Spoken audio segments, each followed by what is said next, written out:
Good morning, all of you. You all, good morning.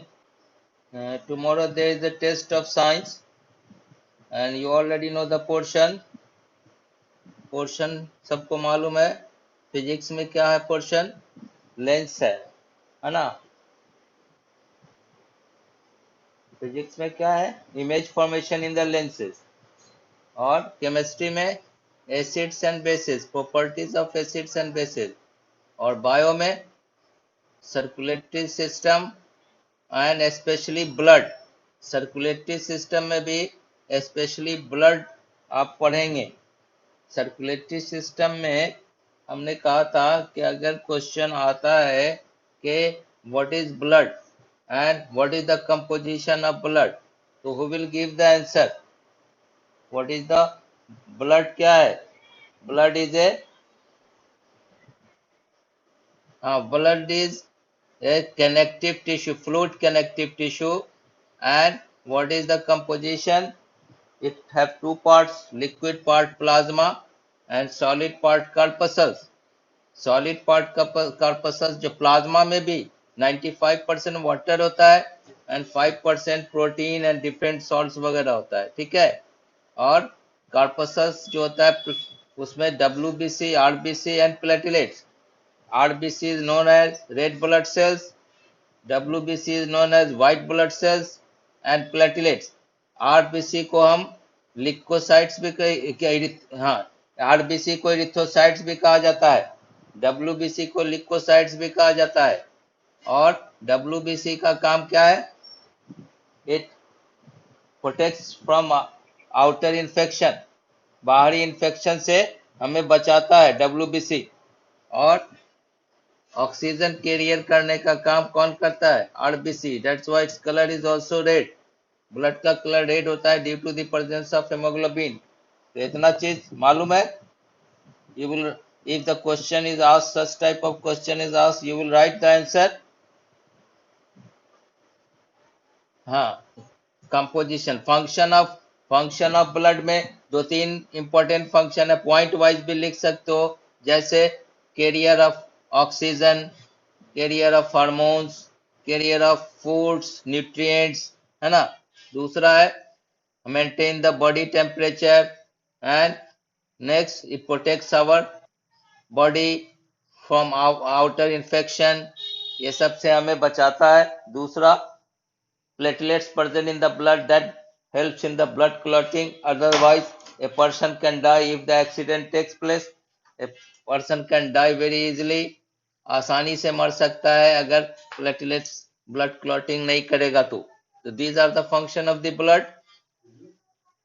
Now what is double circulation? Can anyone explain what is double circulation in the heart? Why double circulation is needed in the mammals and birds? Mammals and bird में double circulation जरूरी क्यों होता है? इसलिए कि mammals and birds need more energy. हमें more energy की जरूरत है, इसलिए we need oxygenated blood. Oxygenated blood में ऑक्सीजन ज्यादा होता है, प्योर ब्लड होता है. And deoxygenated blood is carbon dioxide containing blood is deoxygenated blood. तो जिस एनिमल में ज्यादा एनर्जी की जरूरत नहीं होती है, जैसे स्मॉल एनिमल वगैरह, तो उसमें double circulation is not needed. जहां डबल सर्कुलेशन चाहिए, because more energy is needed to the birds and mammals. Birds and mammals को ज्यादा एनर्जी की जरूरत है, तो हमें ऑक्सीजनेटेड ब्लड इज नीडेड. तो ऑक्सीजनेटेड ब्लड कब चाहिए? जब हम CO2 को रिमूव करेंगे अपने ब्लड से. तो क्या प्रोसेस है कि auricle receive the blood and ventricle distribute the blood. There 4 chamber in the heart. Mammals heart में कितना चैम्बर होता है? 4 चैम्बर. तो ऑरिकल राइट एंड लेफ्ट दोनों ऑरिकल रिसीव करता है ब्लड को, और लेफ्ट ऑरिकल और लेफ्ट वेंट्रिकल डिस्ट्रीब्यूट करता है ब्लड बॉडी में. तो अब सोचो, राइट ऑरिकल इम्प्योर ब्लड लेता है बॉडी से. Right auricle receives the impure blood from the body and it gives to the right ventricle, and right ventricle distribute it to the lungs. lungs को भेज देता है. राइट वेंट्रिकल ये blood impure blood किसको भेज देता है? लंग्स को। लंग्स CO2 निकाल देता है, वहां से प्योर करके फिर ब्लड आ जाता है हमारा लेफ्ट ऑरिकल में। लेफ्ट ऑरिकल रिसीव किया, फिर ये लेफ्ट वेंट्रिकल को दिया, और ये जो लेफ्ट वेंट्रिकल है ये प्योर ब्लड को पूरे बॉडी में सप्लाई देता है। इस तरह से दो साइकिल हो गया, एक लंग्स में जाता है, दूसरा डिस्ट्रीब्यूट होता है प्योर ब्लड पूरे बॉडी में। तो हमें ज्यादा एनर्जी की जरूरत होती है, हम ज्यादा काम करते हैं, बर्ड्स को भी ज्यादा माइग्रेट करके दूसरे अलग अलग दूरी तय करके माइग्रेट करना पड़ता है, इस एनर्जी की ज्यादा जरूरत होती है, इसलिए double circulation is needed. Four chambered heart is present in the mammals and birds.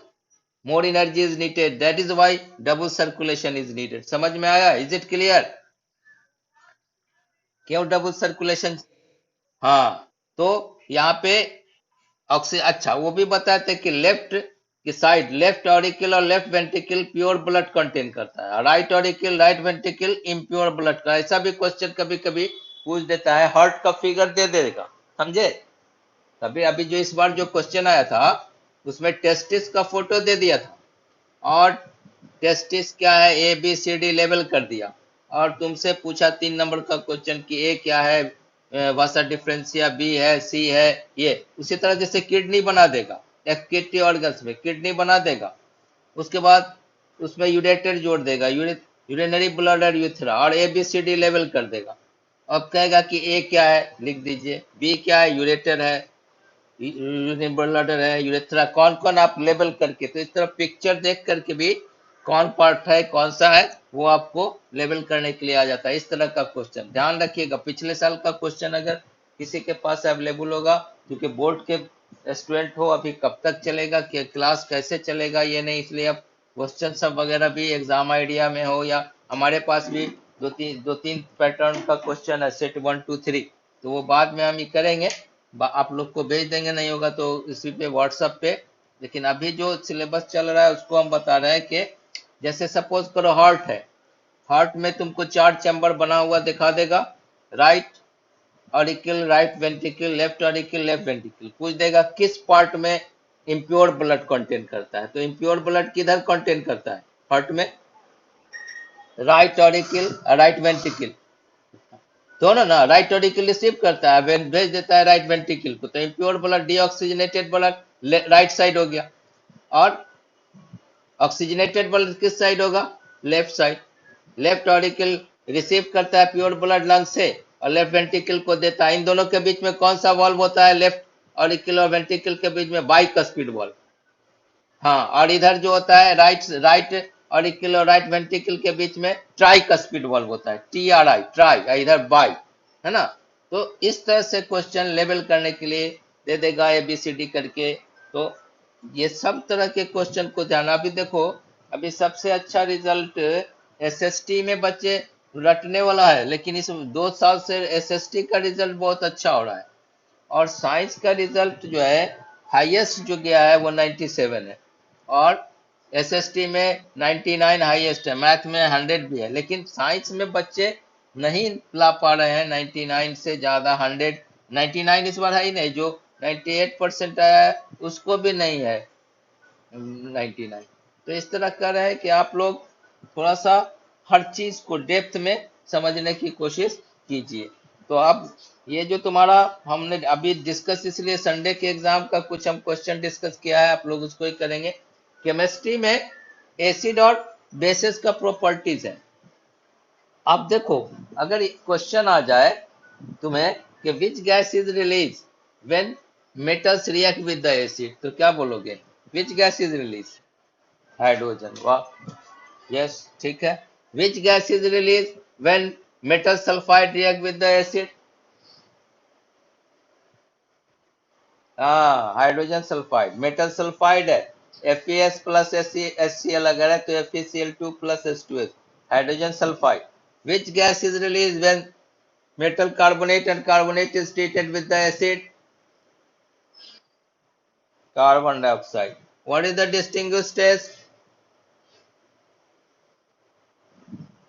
Lime water test. मतलब अगर हम आपसे क्वेश्चन पूछे कि an insoluble substance is form when CO2 is passed in the lime water, name the insoluble substance. तो क्या होगा answer? Calcium carbonate. When excess CO2 is passed in the lime water, soluble substance is formed. Name the soluble substance.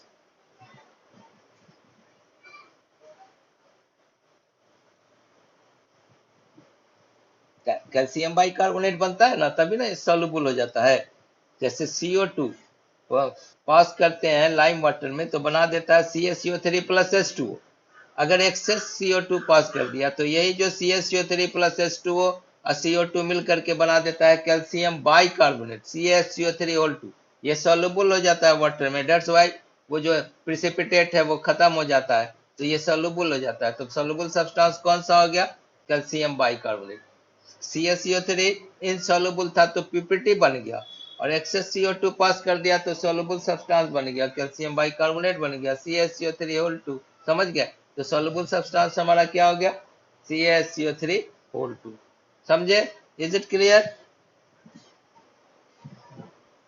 दो which acid is present in the urine? Uric acid. Which acid is present in the fats? Fats.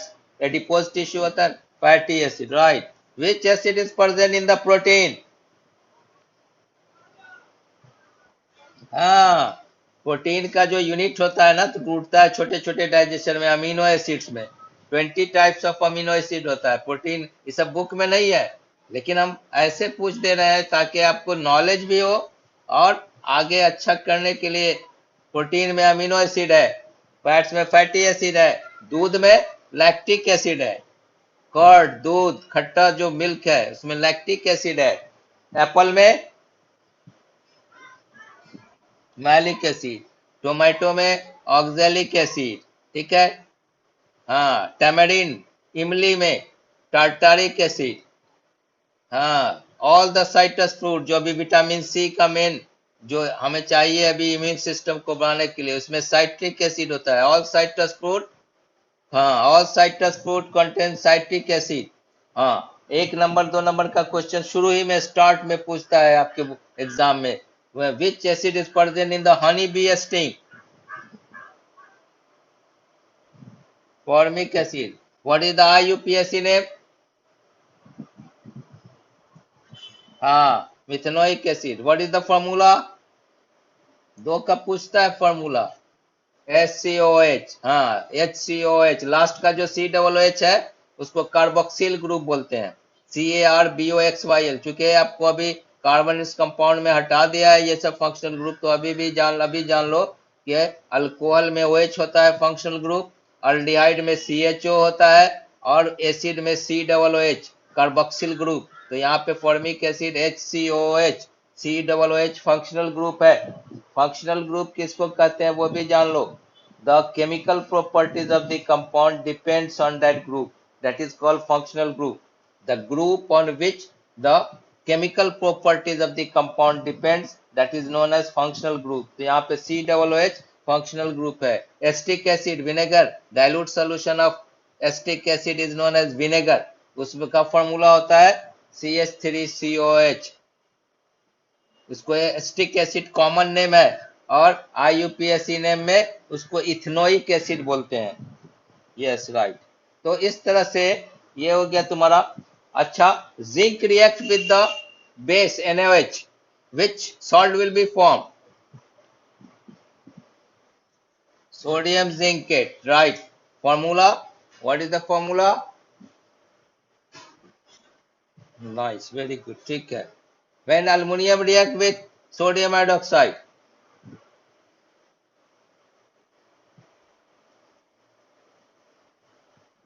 हाँ, sodium aluminate NaLO2 plus hydrogen gas is release, ठीक है।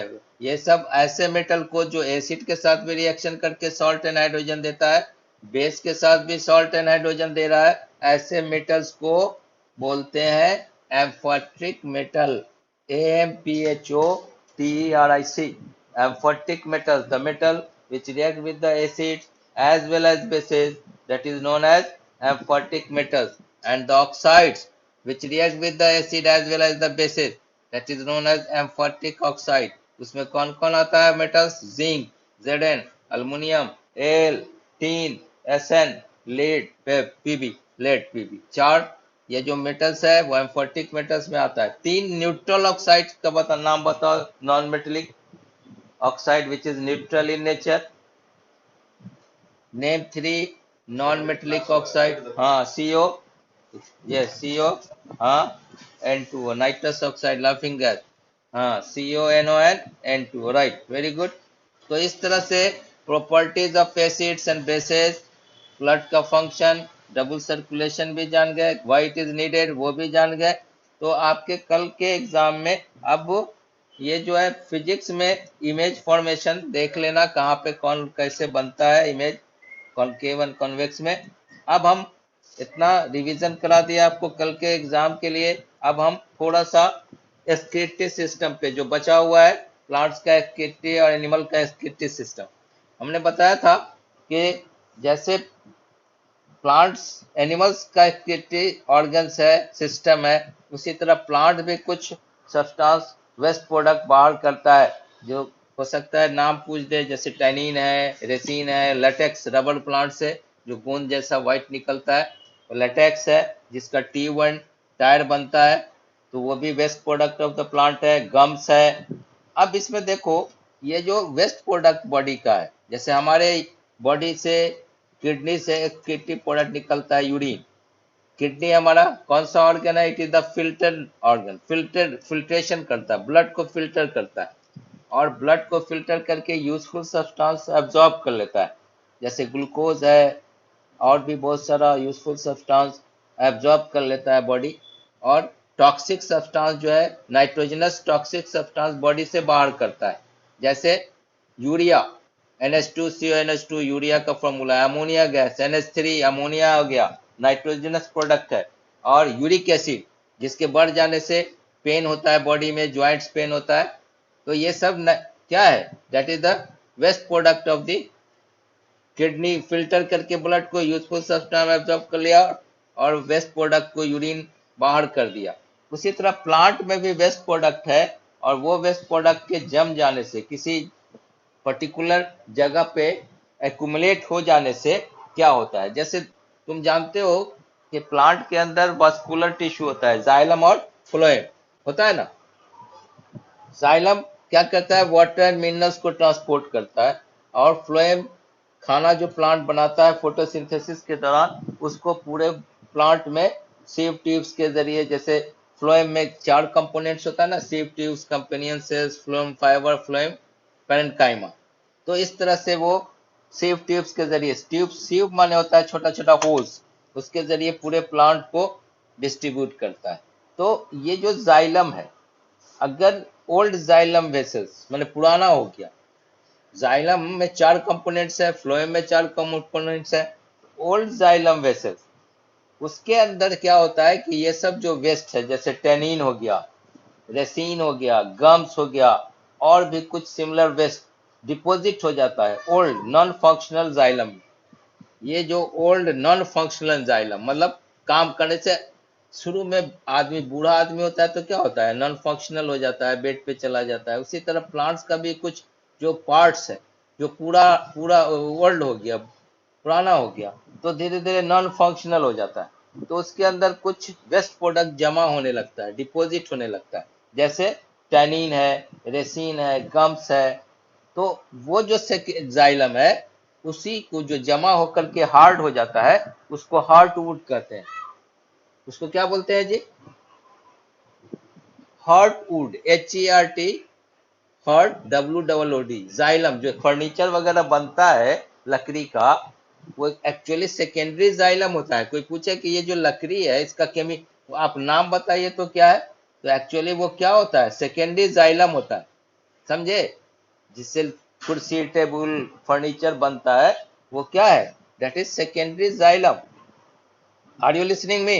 आवाज आ रही है? हाँ, तो इसी तरह ओल्ड जाइलम, ओल्ड पुराना जाइलम, ये सब डिपॉजिट होने लगता है वेस्ट प्रोडक्ट प्लांट में, तो वो हार्टवुड हो जाता है। अब जैसे देखते होगे कभी कभी ये जो प्लांट है उसमें देखोगे लीफ जहां से निकलता है उस पॉइंट को नोड्स बोलते हैं, जहां से लीफ एराइज करता है, निकलता है, उसको नोड्स बोलते हैं, NOD, नोड। और दो नोड के बीच के डिस्टेंस को इंटर नोड बोला जाता है, ठीक। तो धीरे धीरे देखते होगे कभी कभी वो लीफ टूट करके गिर जाता है, सूख के गिरते हुए देखा है ना। वो क्यों गिरता है? सर्टेन वेस्ट, कुछ जो प्लांट का वेस्ट है, certain waste that accumulate in older leaves, पुराने लीव्स के जड़ में नोड्स के पास जाकर के जमा होने लगता है ना। सर्टेन वेस्ट वर्ड प्लांट का, और फिर वो शेड ऑफ होकर के गिर जाता है ना। इस तरह से वो जो पुराना लीव्स है, that shed off due to the deposition of accumulation of certain waste in the plant। समझ में आ रहा है? मेरी बात समझ में आ रही है ना? बार्क समझते हो? छिलका, प्लांट का छिलका कभी देखे होगे ट्रंक के ऊपर से, तुम लोग जाते हो कहीं कहीं चिड़ियाघर में जाते हो, जू में जाते हो, लिख देते हो कुछ कुछ प्लांट पे, तो देखते हो कि बार्क उसका निकल के वो ऐसे हाथ से खींच देते हो, उसका बार्क निकल जाता है ना।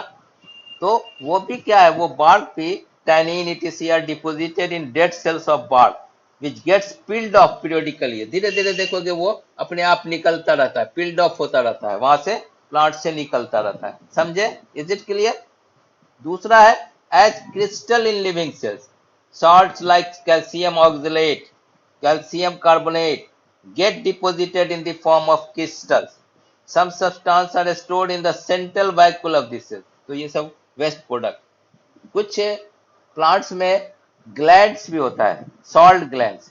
जैसे हम लोग पसीना जो स्वेट निकलता है तो उसके साथ नमक जो है, कुछ सॉल्ट्स भी बॉडी से निकल जाता है, मिनरल्स। ज्यादातर NaCl भी निकलता है। गर्मी के दिनों में हमारा शर्ट जो है, देखोगे जब पसीना लग जाता है तो कैसा लुक देने लगता है। अगर कलर्ड कपड़ा पहने हो, शर्ट ब्लैक वगैरह पहने हो, ब्राउन कलर का, तो व्हाइट व्हाइट पैचेज आ जाता है। वो व्हाइट पैचेज किस चीज का होता है? वो सोडियम क्लोराइड जो पसीना के जरिए निकलता है, NaCl। तो NaCl तो व्हाइट है ना, NaCl का कलर व्हाइट होता है। तो वो सूखने के बाद क्रिस्टल फॉर्म में आ जाता है। इवापोरेट जब हो जाता है पसीना, तो वो जो सॉल्ट का क्रिस्टल है वो उसी में लगा रह जाता है। समझे? Is it clear? तो वही नजर आता है तुमको, पैचेज जो व्हाइट पैचेज देखते हो वो सॉल्ट्स का क्रिस्टल रहता है।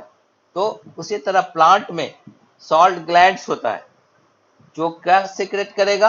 Plants living in saline habitat, जो समुद्र के किनारे प्लांट्स होता है, तो समुद्र का पानी नमकीन होता है, ज्यादा मैक्सिमम NaCl उसमें डिजोल्व होता है। तो वैसा प्लांट्स, उसके अंदर एक ग्लैंड होता है, सॉल्ट ग्लैंड, और वो जो है इस तरह का हैबिटेट जो होता है, saline habitat, excrete excess of salt. अब जो वो एक्सक्रीशन करता है, ट्रांसपिरेशन ऑफ लीफ के जरिए जो ट्रांसपिरेशन होता है, उसमें एक्सेस सॉल्ट का सिक्रेशन करता है। तो इस तरह से प्लांट वेस्ट प्रोडक्ट को सिक्रेट करता है। नेक्स्ट हम जो अब आ रहे हैं, हम ह्यूमन किडनी के बारे में पढ़ रहे थे। तो हम तुमको बताया था कि एक ह्यूमन किडनी में 1 पेयर किडनी होता है, बीन शेप्ड होता है। इसका शेप एक मुट्ठी के जैसा, फिस्ट के जैसा शेप होता है, 1 फिस्ट। और इसका जो ये होता है, कलर होता है, that is brown in colour, और बीन शेप्ड होता है। कैसा होता है? हेलो? बीन शेप, हाँ, राजमा देखे होगे, या बीन सेम का बेज देखे होगे, उस शेप का होता है। और एक देखोगे किडनी दोनों का साइज जो है सेम होता है, लेकिन एक ऊपर होगा, लेफ्ट साइड वाला थोड़ा ऊपर, और राइट साइड वाला थोड़ा नीचे होता है, अब ऊपर नीचे। तो ड्यू टू एब्डोमिनल वो स्टोमक को एडजस्ट करने के लिए ऐसा होता है। समझे? अब ये जो 1 pair kidney is attached with the ureter, ureter opens in the urinary bladder, and when it fills up, जब पूरा भर जाता है तो एक प्रेशर के जरिए urine comes out from the urethra. तो अब इसको पूरा ये करने के लिए हम, कॉपी पेन है तुम लोगों के पास? Do you have pen and copy? हाँ, तो लिखो, राइट डाउन। हम कुछ लिखा रहे हैं, write down it point wise. पहले किडनी लिख लो, kidney excretory system, kidney, kidney that is excretory system. हाँ, लिखोगे, जो जो पॉइंट बोलते हैं वो लिखते जाना, 1 2 3 करते। लिखिए, there are two kidneys, one on either side of backbone। There are two kidneys, one on either side of the backbone on the posterior surface of abdominal cavity. There are two kidneys, one on either side of the backbone, one on either side of the backbone on the posterior surface of abdominal cavity. Backbone on the posterior surface of abdominal cavity. Did you write? या फिर बोलें? हो गया, लिख लिया? There are two kidneys, one on either side of the backbone on the posterior surface of abdominal cavity. Second point लिखो. It is bean shaped. It is bean shaped. B-E-A-N, bean shaped. सीम के बीच के जैसा होता है. It is bean shaped, brown in color. It is bean shaped, reddish brown in color. Reddish, R-E-D-D-I-S-H. It is bean shaped, reddish brown in color. It is bean shaped, reddish brown in color. Third point, it is about the size of a fist. It is about the size of a fist. मुट्ठी, fist माने मुट्ठी होता है. Heart का भी कहा जाता है कि एक मुट्ठी के बराबर. हार्ट जैसे एक मुट्ठी को बंद कर लेते हो, क्लोज करते हो, तो उसी शेप का, तो उसी तरह बीन के बारे में भी कि उसका साइज जो है, it is about the size of a fist. FIST, fist लिख लिया?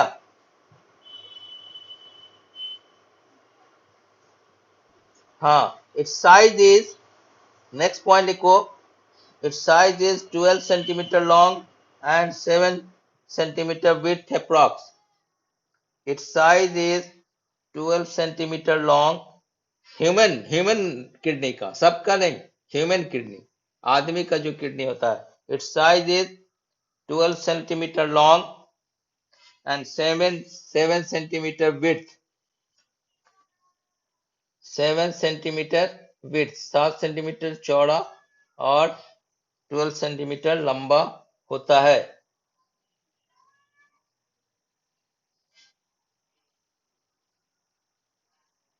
नेक्स्ट पॉइंट लिखिए. Each kidney contains millions of tiny unit called nephrons. Each kidney contains millions of tiny unit called nephrons.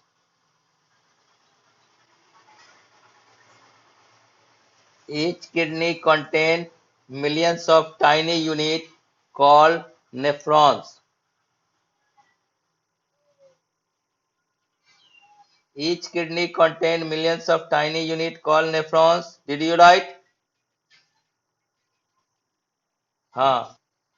उसी में लिखो, nephron are the main functional unit. Nephron are the main functional unit that filter the blood and remove the waste. Nephron are the main functional unit that filter the blood and remove the waste.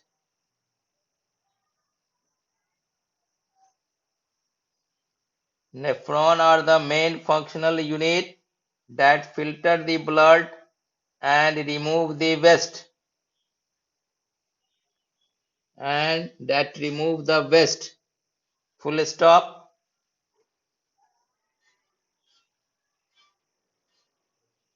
Did you write? The nitrogenous, हाँ, next लिखो उसी में, the nitrogenous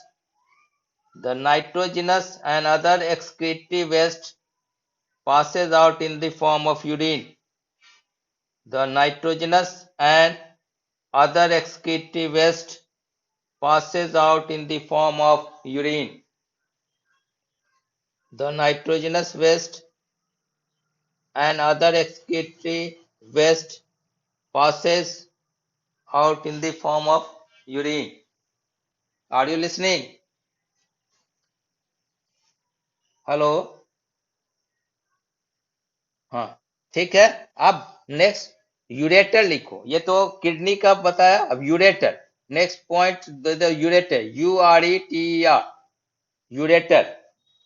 U-R-E-T-E-R. Ureter.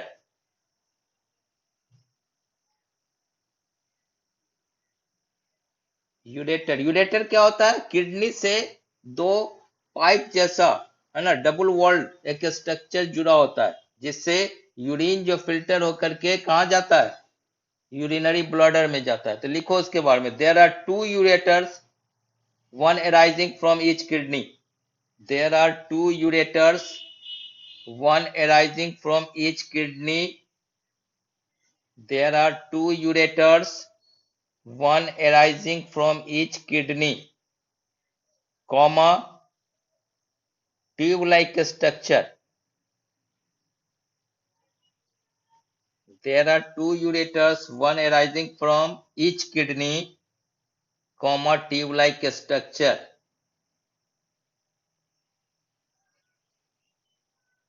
Full stop. लिख लिया? Did you write? तो ये जो है दो यूरेटर, हर एक किडनी से एक ट्यूब लाइक स्ट्रक्चर जुड़ा होता है। नेक्स्ट पॉइंट लिखो इसी में, urine from the kidney passes out in the ureters. Urine from the kidney passes out in the ureters, which carries to the urinary bladder. Urine from the kidney passes out in the ureters, which carries to the urinary bladder. Urine from the kidney passes out in the ureters, which carries to the urinary bladder. अब urine जो है kidney में filter होकर के ureters के जरिए urinary bladder में आ गया। अब यूरिनरी ब्लडर में जब वो स्टोर हो जाता है और उसका प्रेशर बहुत बढ़ जाता है, स्टोर होने के बाद प्रेशर बहुत बढ़ जाता है, देन यू फील यूरिनल। अब लिखो यूरिनरी ब्लडर लिखो। नेक्स्ट पॉइंट में urinary bladder, URINARY BLADDER, urinary bladder. Urinary bladder, it is a small storage like structure. It is a small storage like structure that collect the urine from both the ureter.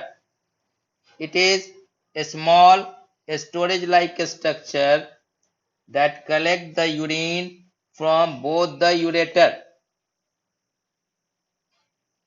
Did you write? हाँ, उसके बाद लिखो, in the urinary bladder, in the urinary bladder, urine is stored temporarily. In the urinary bladder, urine is stored temporarily. Temporarily. Temporarily. In the urinary bladder, urine is stored temporarily till it releases into muscular tube called urethra. In the urinary bladders, urine is stored temporarily till it releases into a muscular tube called urethra. Again I am repeating, in the urinary bladders, urine is stored temporarily till it releases into a muscular tube called urethra. समझ में आया? Ureter से जो urine filter होकर के आया urinary bladder में, temporary, कितने देर तक? कुछ देर तक, परमानेंट नहीं रुकता है, टेम्पररी वहां रुकता है और वहां से रिलीज होकर के कहा चला जाता है? Where it is goes? Hello? Urethra में, राइट, यूरेथ्रा। और लास्ट लिखो यूरेथ्रा लिख करके, URETHRA, यूरेथ्रा।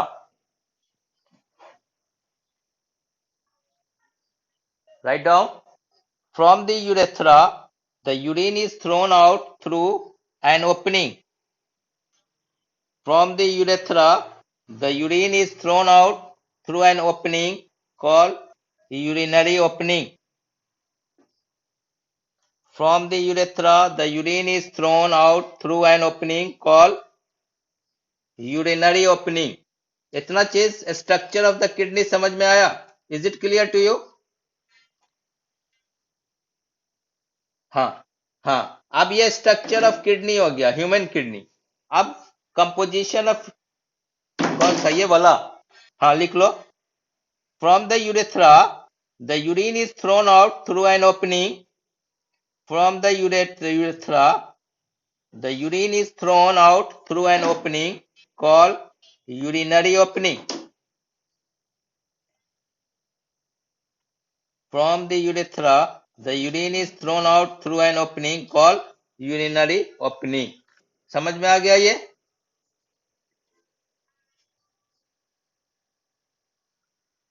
अब कभी कभी तुमसे किडनी का स्ट्रक्चर पूछ देगा और कंपोजिशन ऑफ यूरिन पूछेगा। तो कंपोजिशन ऑफ यूरिन में क्या होता है? तो यूरिन में मैक्सिमम 90% तो वाटर है, some salts also dissolve in it. और क्या क्या है? नाइट्रोजनस वेस्ट है। नाइट्रोजनस वेस्ट में क्या क्या है? यूरिया है, अमोनिया है, यूरिक एसिड है। तो कंपोजिशन ऑफ यूरिन जो है वो क्या करेंगे नेक्स्ट डे बता करके। और तुम्हारा जो और भी उसका जो इंटरनल स्ट्रक्चर है, बॉमस कैप्सूल, जैसे एनसीईआरटी को फॉलो करना। एनसीईआरटी में ज्यादा इंटरनल स्ट्रक्चर के बारे में नहीं दिया है कि एक कप लाइक स्ट्रक्चर होता है बॉमस कैप्सूल, जहाँ फिल्टर्ड ये आता है, फिल्टर्ड ब्लड यूरिन आता है, और वहां से फिर एक you like structure loop of Henley होता है, जिसमें यूरिन जो है रीएब्जॉर्ब होता है, सिमुलेशन होता है, यूजफुल सब्सटेंस एब्जॉर्ब होता है, फिर बाहर निकल जाता है। तो ज्यादा उसका इंटरनल स्ट्रक्चर के बारे में डिटेल्स नहीं पढ़ना है। कुछ जो इंपॉर्टेंट बहुत सारे बुक में बहुत डिटेल्स में दिया, आपको फॉलो करना है। You have to follow the NCERT book, समझे? जहां तक होता है केमिस्ट्री में हम ज्यादा से ज्यादा बताने की कोशिश करते हैं, लेकिन बायो में जो एनसीईआरटी का है फॉलो जितना वो है वो उसको उससे ज्यादा डेप्थ में नहीं जाइए, समझ गए? तो नेक्स्ट डे हम उसको एक्सप्लेन करेंगे बायो में, जो इंटरनल स्ट्रक्चर है एनसीईआरटी को फॉलो करेंगे। ओके, ठीक है। और कल का जो है वो प्रिपेयर कीजिए। All the best. Okay, welcome.